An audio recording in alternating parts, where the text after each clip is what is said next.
Hi, we're back to My AZ TV. Visit Sedona TV and Sedona's Best. Next to me, I'm interviewing Mayor Scott Jablow, who's running for re-election, but we have the privilege of having him so we can answer some questions. So now that it is like prime hot here in Sedona, how does the city of Sedona handle emergency situations, such as this and even more? Well, this is a great question because we've just completed our all hazards plan. People are under the misconception that we handle emergencies here, and we don't. Our city police and our city fire department are secondary to either Yavapai County or Coconino County. They have Office of Emergency Management and a huge amount of resources that we would never have. So if there's a fire or flood, which we just had last year, it's handled by the respective counties, but then our police and the Sedona Fire District will supplement the needs of the community.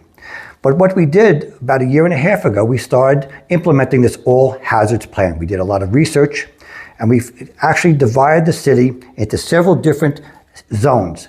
You know your zone. And if you go into different neighborhoods, you'll see on a pole a little QR code with the zone number. So everybody would know their zone. We've sent out magnets, and if you haven't sent a magnet, if you haven't received a magnet, contact me and I'll get a magnet to you. But you put your zone on that magnet. So if you get a text alert from Coconino, Yavapai, or through Nixle, the city website, of an emergency, ready, set, go. You would be notified of what position we would be in and what the issue is. And you'd know about it anyway. If there's a fire, a forest fire, you're definitely going to know about it, but you're not going to know what to do until you get the instructions from the respective websites. Wow. So we're pretty well versed on what to do. The plan is available on the city website of all hazards evacuation plan. And it's also a way, this is really interesting, on how to come back. After the emergency is cleared, you'll also be told when to come back, what zone is available to come back, so you know what the situation is and you don't come back into traffic. So traffic is always key, and we try to eliminate as much traffic as possible. Wow, that's definitely, I didn't even know the depths of it. Oh, it's really deep.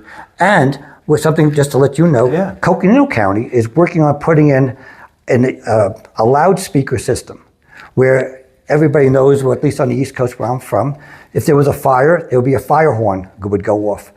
This is not even like that. This is 21st century, where the emergency management team from the respective county can get on their phone and put a message out to the community.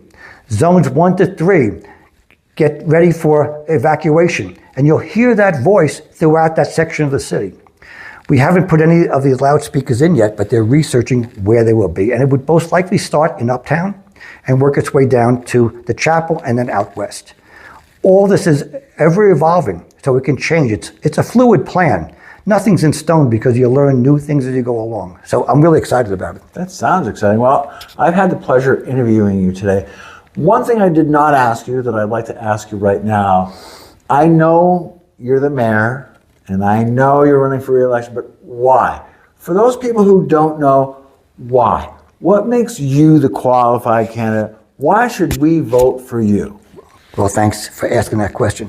So I've been now finishing up my 10th year as on city council. That's 8 years or 2 terms as a council person, and now my last 2 years as your mayor. I have made it my point to totally do outreach for the community. Like I said, I'm on social media, I email people, I receive phone calls at home 7 days a week, usually between 8 a.m. and 8 p.m. I have to cut it off somewhere. Yeah.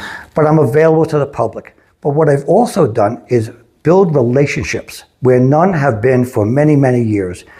As I mentioned before, we have our state senator, Ken Bennett, Selena Bliss, our representative. We haven't had a good relationship with those positions, different people, but those positions in almost 8 years.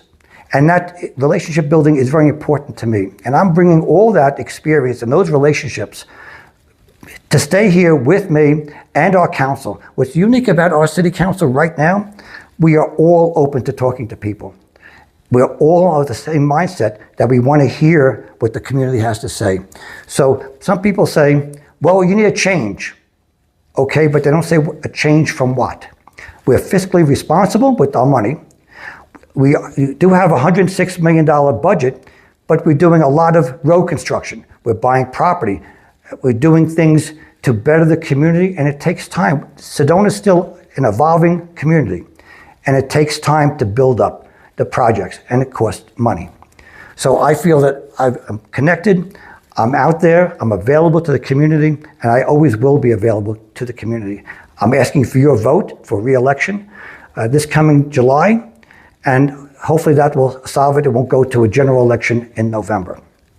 Thanks for tuning in. We're signing off our interview, and you've been watching My AZ TV, Visit Sedona TV, and Sedona Best. My name is Alan Elfman. I was your host, and I had the privilege and honor of interviewing Mayor Scott Jablow. Thank you so much for your time. Thank you for having me, Alan. Thank you so much. I'm Sedona Mayor Scott Jablow, and I have approved these messages. Thank you for watching.